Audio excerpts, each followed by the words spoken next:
welcome back to my channel. If you are new here and like the video, be sure to hit the like and subscribe button for more content. Thank you for watching.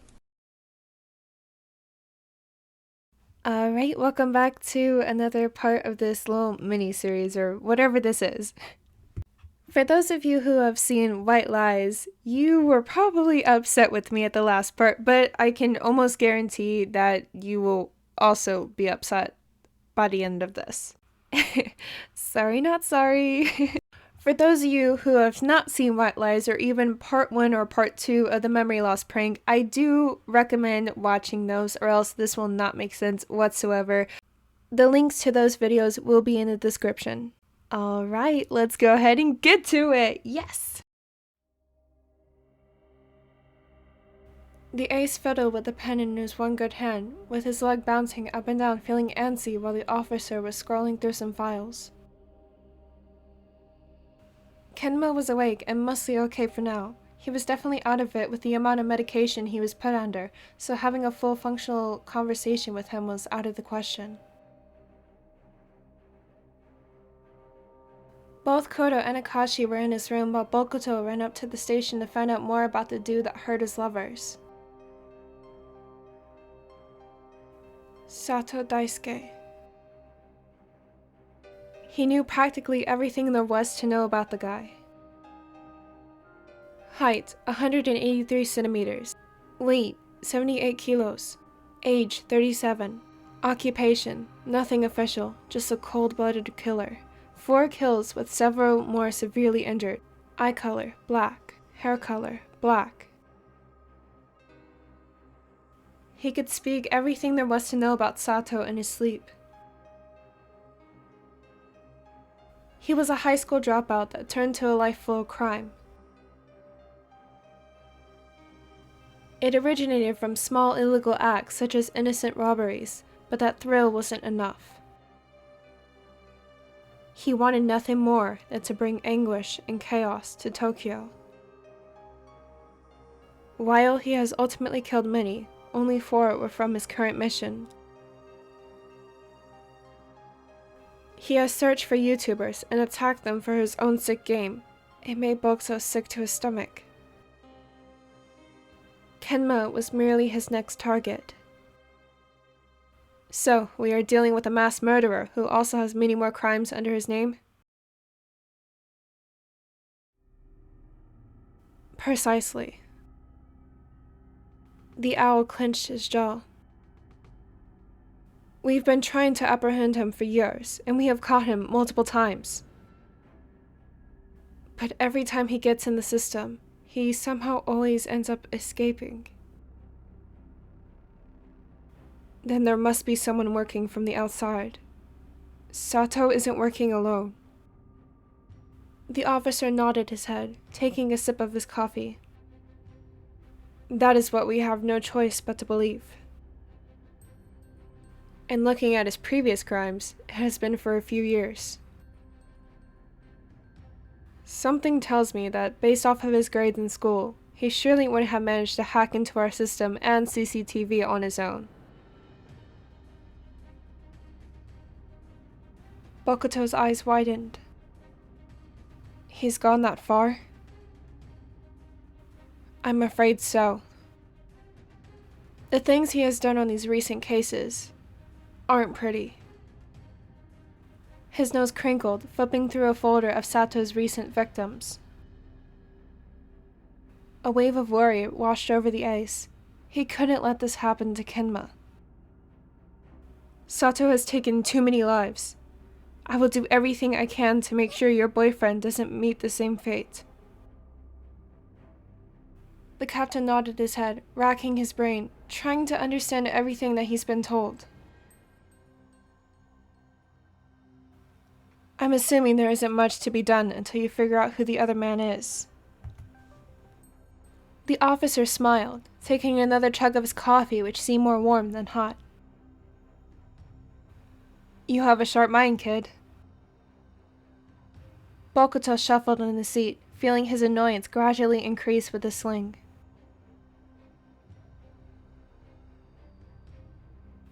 Well, logically, if you can't keep Sato behind bars, there is no other option than to seek out the king. That way we keep both the king and the pawn locked up. Now that's what I'm talking about. The officer slammed his fist down, reaching for his phone, making a few quick calls before turning back to the ladder. Tell me, kid. Bokuto. Alright, Bokuto, tell me, what do you plan on doing with your future? He stayed silent. He was too tense and frustrated with Sato to think of something like his future and what he wanted to do with his life. He wasn't kidding when he said that on the court he was focused, and it was the same with his lovers. You have talent, and should consider becoming a detective. The force is always needing sharp minds like yours. He'd always planned on spiking Akashi sets for forever, but also knows that once the setter graduated, he doesn't plan on continuing playing. I'm playing volleyball in college.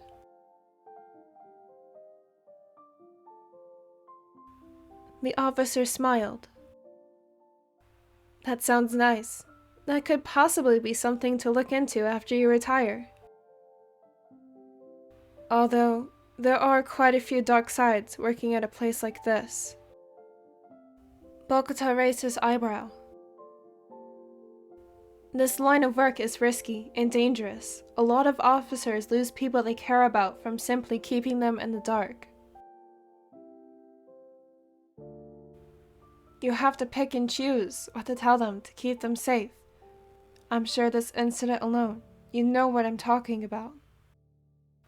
The captain's mind flashed to hiding the fact that Sato was out.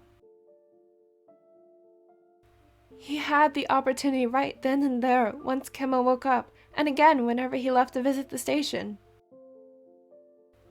But he never could bring himself to ruin his lover's hopes and happiness like that. He wanted to keep them safe, so what if keeping them in the dark meant that they stayed safe? He'll bite the bullet as many times as it'll take. How can I help? I'm afraid I can't have a civilian taking on something as dangerous as this. Think of it as community service then. I want to keep them safe. He clenched his fist, while the officer flashed a look of empathy. Community service usually insists of paperwork or trash pickup, especially with those injuries you got there.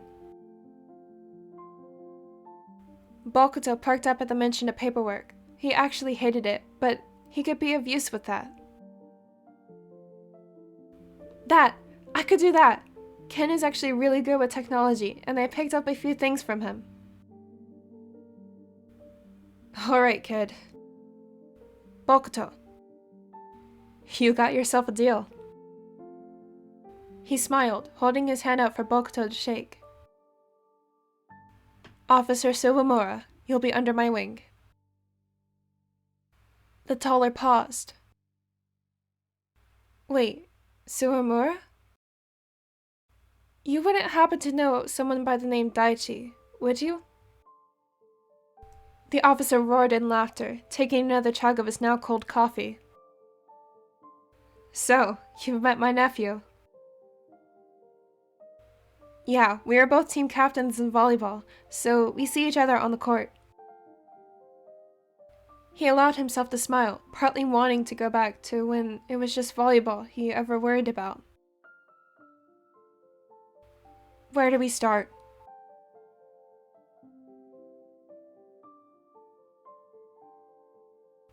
After an extremely long 8 hours at the station, Bokuto moved his tired body back to Kemma's room at the hospital. He felt severely fatigued with dark bags underneath his eyes, and his shoulder felt stiff. The contusion on his muscles seemed to flare up from being behind a desk for such a long period of time. 3 pairs of eyes met his as soon as he walked into the room, and Bokuto lit up, seeing Kemma functional. Ken, how are you feeling? He stayed silent. Where have you been? You said you wouldn't be gone for long. 10 hours ago. Bokuto looked down. It would be easy just to explain everything, but he couldn't. Not yet. Well, I was at the station for a bit, being questioned for Kemma's visit here, and if that related to Sato. Sato? Shit. They didn't know his name. That information wasn't released to them. Oh, that was the, dude that hurt Keiji. Well, he played that off terribly. As expected, not a single one of his lovers bought that. Koto sighed. Fine, don't tell us. I thought you would at least spend some time with Kemma or Keiji since they got hurt. Guess I was wrong. Tetsu! Koto walked out of the room, leaving the other three in the stuffy hospital room. Sorry.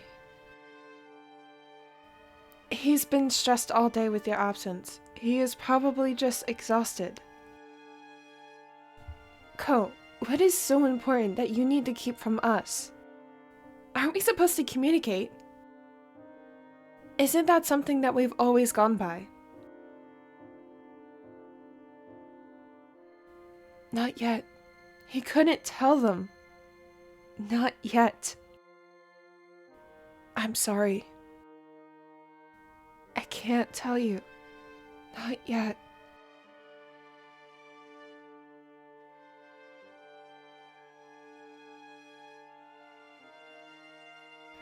Kenmo was released a day before Christmas Eve and was on strict orders from the doctor to rest and keep on top of his medication. Koto was still on his toes around Bokuto, seeing him disappear every day. Still, the owl spoke of nothing. He wanted to cry. He wanted nothing more than to come home from a long day of work and run into his lover's arms to finally relax his sore limbs.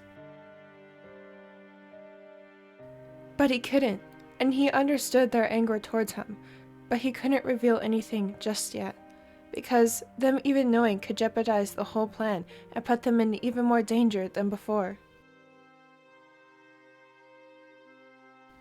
Bokuto-san. Bokuto looked up to find the setter standing over him. He was relieved to see how quickly he had recovered. In just a week since the accident, he has regained a huge majority of his memories. It was like the old Keiji was back. You know we are only here for a short time. Are you going to keep acting like this before we leave? His eyes widened. He hadn't thought about that. He had another week to find Sato. After that, Kemma and Koto would be on their own facing that monster. He couldn't leave like that.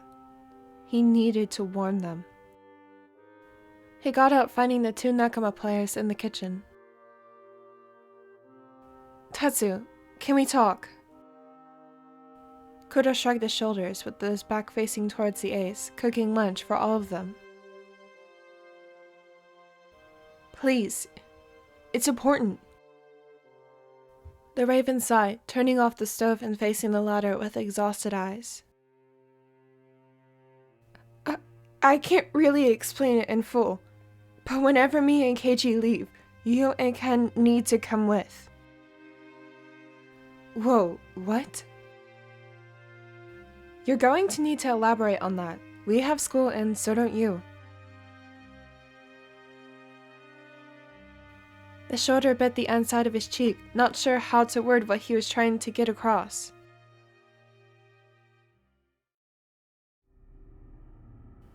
Is this about where you've been going every day? He nodded his head. Ko, we aren't mind readers.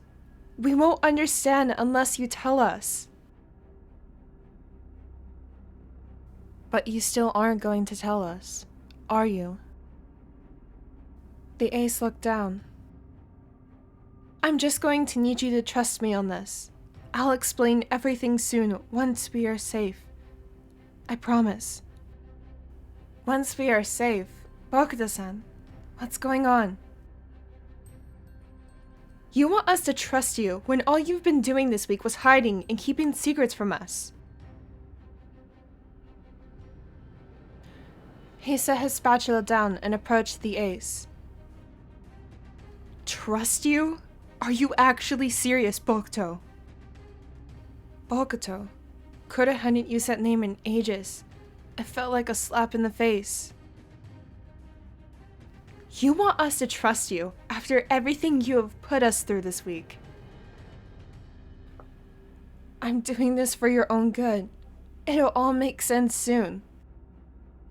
After all of the lies, the heartache, the betrayal you have put us through, you want us to just forget about that. Of course not, but... Kura grabbed onto the collar of Bokuto's shirt, yanking him upwards. You had my trust. You had it. And you broke it. You don't get to come back here and tell us to trust you when that's the very reason we got hurt in the first place. Tetsu, calm down. This wasn't like Kuro at all. He was usually much more preserved. In all of the years Kenma had known him, he'd never seen him so furious. You deserve nothing from me. Least of all, my trust. He spat bitterly, leaving the kitchen with Akashi quickly following him to try to calm him down. Kenma approached the injured owl. Can you really not tell us, Ko? He only shook his head, feeling the pressure build behind his eyes. You aren't one to keep secrets and be the stubborn, so I'm sure you have some reasoning behind this. Tetsu isn't usually like this. I think he is just worried, sleep-deprived and frustrated, which isn't a good combo for him to think rationally. I'm trying to figure this out before I leave, but if there is a chance I can't, can you please get yourself and Tetsu out of Tokyo? Kenma rubbed his hand on Bokuto's good shoulder, which was oddly enough tense. I'll try, but you do promise that you'll explain yourself, right? Yes, I promise. The setter smiled softly at his lover. Are you feeling okay? Kenma couldn't help but laugh. I'm fine. Still a little feverish here and there and drowsy from the medicine, but definitely better. Bokuto let his head fall on the smaller's chest. Good. He didn't have time to be relaxing like this. Not when Sato was still out and could easily hurt any of his lovers. He needed to get to work. He glanced at his lover, who had his hair tucked behind his ear and golden eyes that showed nothing but love and trust, but also worry. He leaned down, placing a soft, yet passionate kiss onto his setter's lips. I love you, Ken. He turned away almost instantly, walking out the door and removing his pesky sling. His shoulder still hurt, but he ignored that. There was no other choice. He had to find Sato before he left.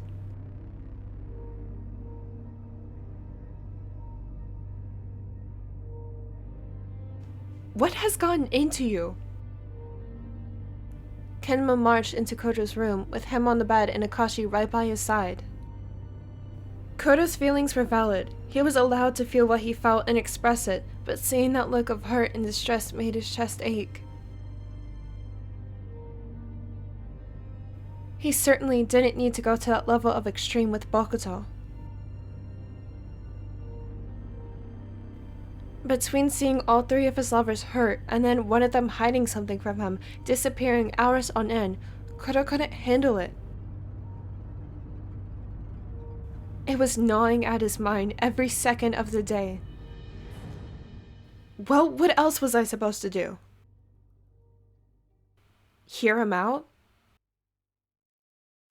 What do you mean, hear him out? He won't tell us anything. Kemma marched over, prying Kuro's hands from his face. Tetsuro. Think for a second. You know Ko. He wouldn't keep something from us over nothing. He was right. He remembers every time Bokuto would always slip, every time he attempted to hide something from them, and those were usually birthday surprises, so it was never something to worry about. He was right. What mess had Bokuto gotten himself into? His brow tightened, finally thinking what the ace's warning meant. He sounded desperate, practically begging for him and Kemma to get out of Tokyo once break was over. Did this have something to do with the guy that attacked Kemma and Akashi? He knew the name. Sato. How did Bokuto know the name?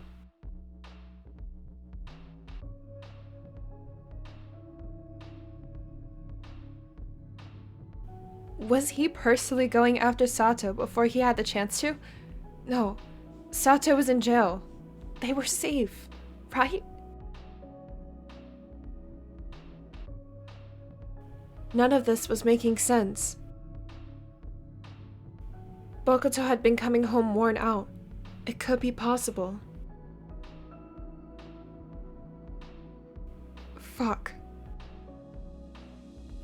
Why did he say all of those nasty things to him? He remembers vividly the look of hurt in Bokuto's golden gaze. What had he done?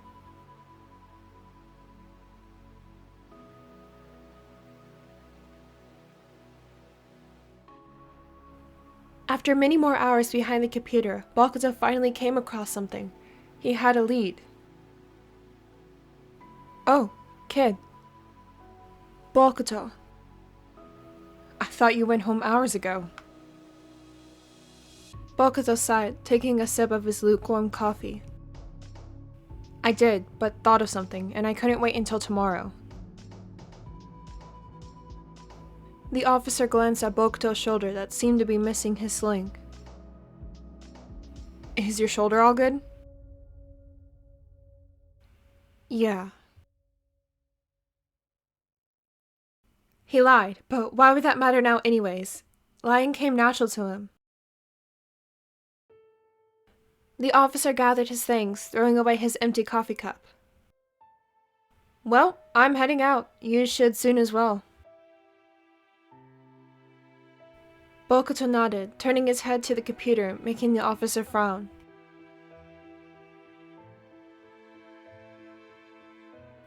Kid. Bokuto.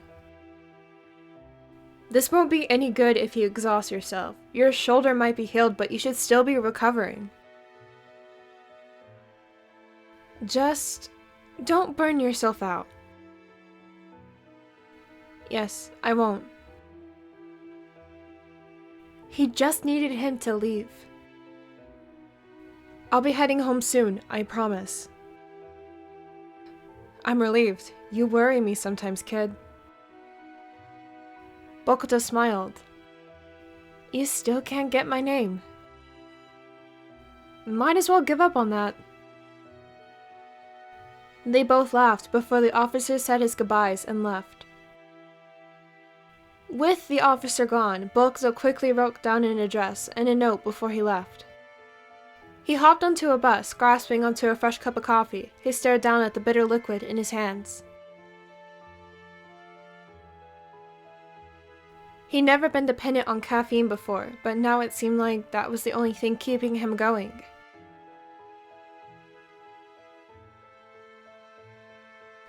He chucked it, knowing that he was going to need it if he was going to get through tonight. He got off his stop and pulled out the paper out of his pocket that had an address. The ace walked a few blocks before he was at his destination. This couldn't be. He walked in the convenience store that his lovers were in just days prior, right before the accident happened.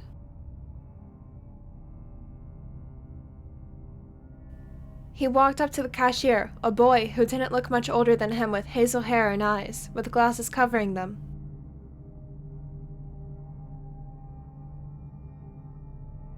"Welcome, can I help you with something?" "Are you Inoue Akihito?" The cashier paused.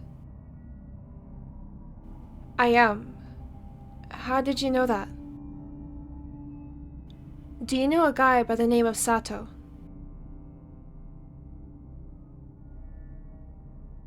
Bokuto heard a click and turned meeting face to face with the barrel of a gun in his line of vision pointed directly towards him. To what do I owe the pleasure? Well, that is it for now, at least. A lot seems to be unraveling, and I do apologize for the cliffhanger. I will try to have an additional part up by December. And that is it for today. Thank you so much for watching. As always, if you like to be kept up to date, check out any of my social medias. I hope that you all have a wonderful day or evening.